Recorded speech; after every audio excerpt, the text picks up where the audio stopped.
Every morning at the exact same time, she came tearing through my private ranch gate like it was her personal driveway.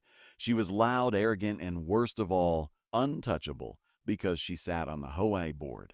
But what she didn't know was that I'd been watching, and the trap I set would humiliate her in front of the entire neighborhood. Karen had a habit that drove me crazy, and it wasn't just any small quirk. It was something that tested every ounce of my patience. Every single morning at almost the exact same time, her shiny SUV would roll right through my ranch gate like she owned the place. Imagine working hard your entire life to buy a piece of land, fencing it properly, putting up clear signs that say private property, and still having someone treat it like their personal shortcut. That's exactly what she did, and the worst part? She acted like it was her right. At first, I tried to convince myself maybe it was a mistake, maybe she thought it was a public road, but day after day proved otherwise. She wasn't confused, she was entitled. I would watch her, the way she barely even slowed down like the gate was just decoration. No courtesy wave, no stopping to ask permission, just a bold "this is my road now" kind of energy. Everyone in the neighborhood knew Karen had a reputation for being difficult, but I didn't realize how far she'd go until she started crossing my property without a second thought. The thing about people like her is that they don't see boundaries as rules, they see them as suggestions. And in her world, suggestions are optional. She sat on the HOA board, which only inflated her ego further. In her mind, that board seat gave her power over everyone, even outside the AHOA jurisdiction. So when she cruised through my ranch gate, she wasn't just taking a shortcut. She was making a statement. I can do whatever I want, and nobody's going to stop me. At first, I tried the polite route. I put up a freshly painted sign that said private, no trespassing in big, bold letters. I even left a note once, folded neatly and taped to the post, asking her to please respect my land. But what did she do? She ripped the note off and tossed it aside like junk mail. The next morning, there she was again, rolling through like nothing had happened. That's when it stopped feeling like an innocent shortcut and started feeling personal. She knew she was crossing the line, literally and figuratively, but she kept doing it just to prove she could. And each time those SUV tires rolled over the gravel on my land, I could feel my patience wearing thinner and thinner and thinner. She wasn't just cutting across property, she was stomping on the respect every neighbor owed another. That was the moment I realized dealing with Karen would take more than signs and notes. It would take a lesson she wouldn't forget. When I finally decided to confront Karen, I still held on to a sliver of hope that maybe, just maybe, she would act like a reasonable human being once she was directly called out.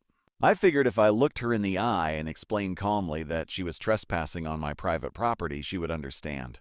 After all, who in their right mind would want to pick a fight over something as simple as taking a different road? But with Karen, common sense was always in short supply. The first time I stopped her, she rolled her window down with an annoyed flick of her wrist, like I was wasting her precious time. I told her as politely as I could that the gate she was driving through every morning was on private land, and she had no right to use it. She stared at me with this smug little smile that only made my blood boil. Then she said the one line that made me realize exactly who I was dealing with. I'm on the HOA. This community is mine as much as it is yours. If I want to use this gate, I'll use it. It wasn't just the words, it was the way she said them. That condescending tone, dripping with arrogance like her seat on the HOA board, made her untouchable. It wasn't a misunderstanding. It wasn't ignorance.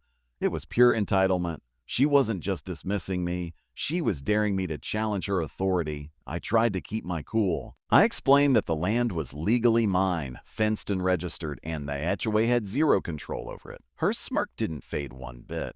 Instead, she leaned out of the window and added, "Honestly, you should be grateful. I'm not causing any harm. If you push this, I'll make sure the HOA finds you for that ugly fence of yours." That's when the full picture hit me. She wasn't just trespassing, she was using her little HOA position as a weapon, trying to intimidate me into silence. To her, rules only existed to control other people. For herself, they didn't apply. I remember standing there, fists clenched, jaw tight, forcing myself not to explode. I knew if I shouted, it would only feed her ego. And honestly, yelling at Karen would have been like yelling at a brick wall, useless. Instead, I nodded slowly, stepped back, and let her drive away. She thought she'd won, that her arrogance had shut me down. But in reality, that was the exact moment I decided things were going to change. I wasn't going to argue with her again. I wasn't going to waste words. If she wanted to challenge me, then I'd show her what happens when you underestimate the wrong person. That was the day the idea of the trap was born. I began the trap like a craftsman planning a small private theater. Every detail mattered, and nothing could look staged.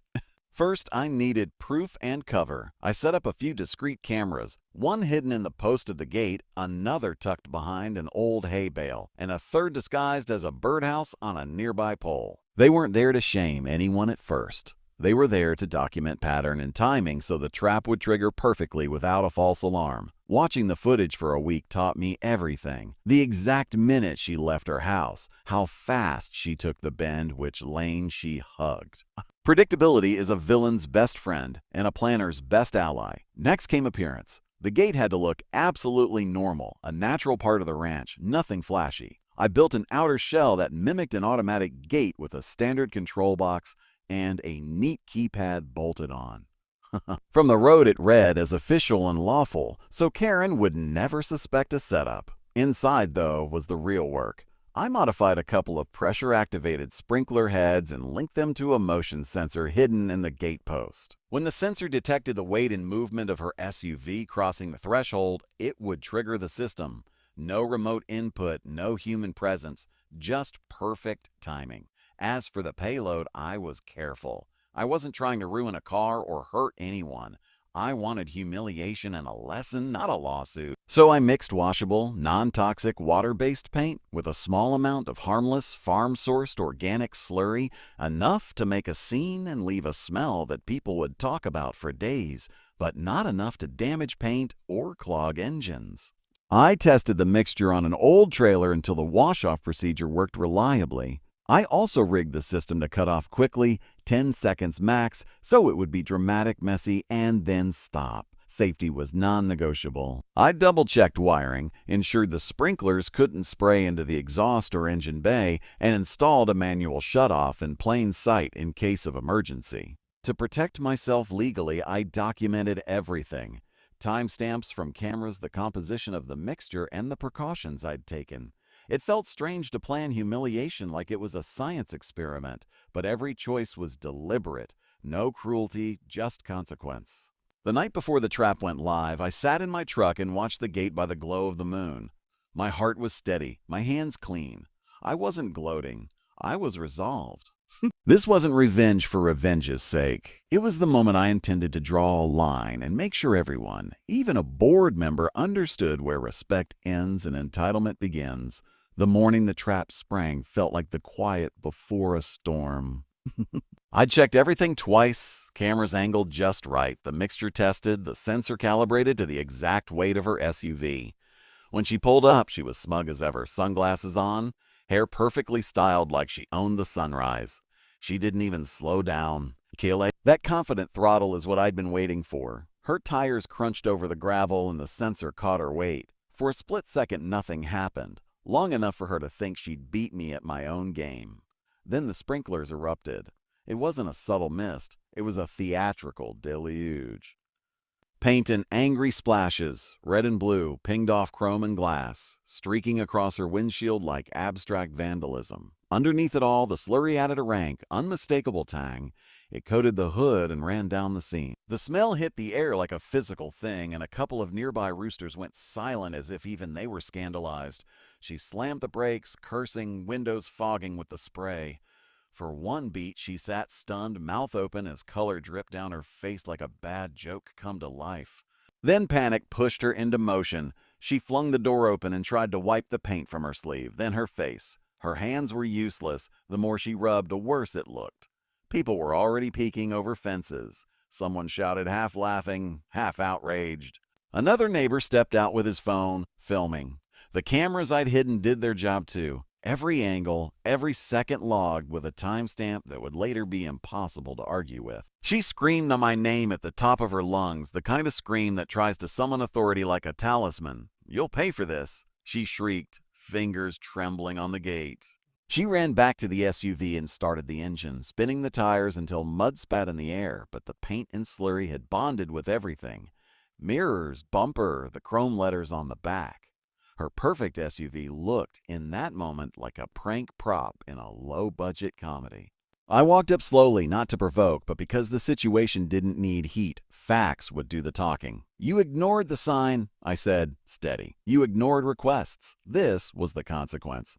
She lunged forward, voice shaking between demands for police and threats of lawsuits. The old tactic of weaponizing outrage. I kept my hands visible and my voice flat, handed her a printed copy of the footage, time-stamped and labeled. "Here," I said, "this is what happened. You can take that to anyone you want."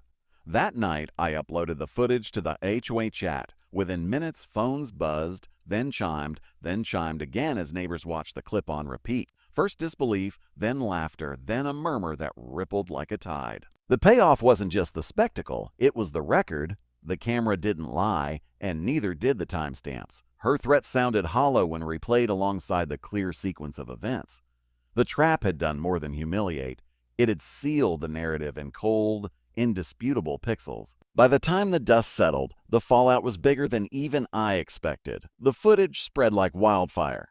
At first, it was just the HOA group chat, neighbors chuckling, sending emojis, replaying the spray from different angles. But within hours, people were forwarding it outside the community, and soon a Karen's paint shower became the talk of every barbecue, coffee meetup, and Facebook thread in town. She'd spent years building a reputation as the queen bee of the HOA, lording rules over everyone else. But now the only image people had of her was shrieking under a torrent of red and blue paint with a smell that no caption could quite capture. At the emergency HOA meeting that followed, she tried to spin the story.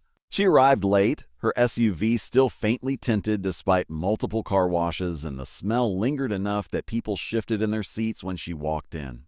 She started with her usual theatrics, demanding fines, threatening legal action, even accusing me of endangering her. But the board members had already watched the uncut footage. They saw her drive past a clearly posted sign, the cameras documenting every trespass, and then her brazen declaration that the board gives me the right. Her authority collapsed under its own arrogance. The decision was swift. She was slapped with a heavy trespassing fine and told she'd be personally responsible for any future violations. Worse for her ego, the board voted to suspend her membership indefinitely. For a woman who had built her entire identity on being the loudest voice in the room, that suspension cut deeper than any spray of paint could. After that, the atmosphere in the neighborhood shifted. People who had once whispered about Karen's antics now spoke openly, laughing about how the mighty had fallen. Some even thanked me quietly, saying they'd been too afraid to stand up to her before. My gate, once ignored, became a symbol. No one crossed it anymore. Aha! Even delivery drivers double-checked the address before approaching. Karen herself changed too, not willingly, but visibly. She still drove around the neighborhood, but her route always took the long way. She avoided eye contact, kept her windows rolled up, and skipped HOA events entirely. The woman who once strutted around as though she owned the community was reduced to a cautionary tale, her pride dented in ways soap and polish couldn't fix. In the end, the trap wasn't about revenge. It was about balance. One bold move reset the scales, and from then on, the unspoken rule was clear. Respect your neighbor's property, or be ready to face the consequences in front of everyone. The paint washed off, but the lesson stuck forever. Subscribe to this channel to watch more exciting videos like this. Thank you.